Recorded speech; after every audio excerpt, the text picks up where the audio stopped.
G'day legends, how are you? Jim here, welcome to Pop Shed's channel.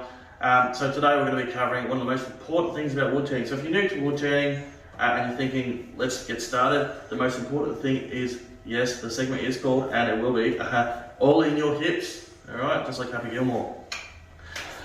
So, why is it important and what can it do for you? Well, they used to call it the wood turner sway, and basically what it is transferring your feet or weight into your feet. So going back and forth.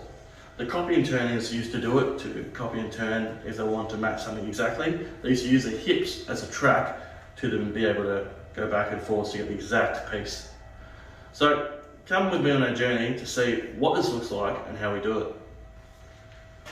Here I've got my lathe, I've got my rough and gouge, and I've got my helmet.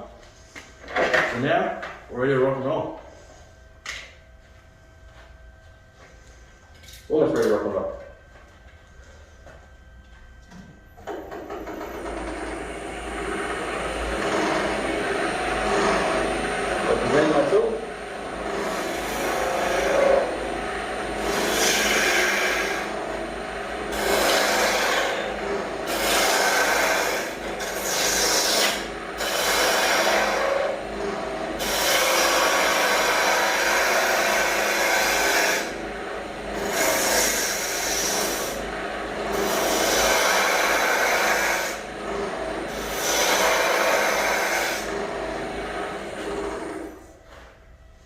And there you have it.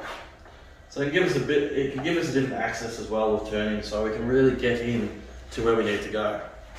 So we're going to make sure that when we started wood turning, if you're on this journey with us, that make sure first off we're going to use our hips. We're going to stand in a nice relaxed stance, and that we're going to be obviously not as tight. We don't need to grip this thing so we're going to strangle it. We just need to grip it enough to be firm. Okay, so relax your hands, be firm, but let the tool do the cutting. An old woodturner once said, if you're pushing, you're doing something wrong. Make sure your tools are sharp, make sure the shaft has the right bevel, this one's at 45 degrees, and also make sure that your hips are working and we're transferring weight between both feet. Now, once again, if you are in Melbourne, Australia, and you want to come down and see us, or even do courses, come and let us know. So, don't forget to subscribe, and we'll see you next time at Pop Sheds. Happy turning, cheers legends.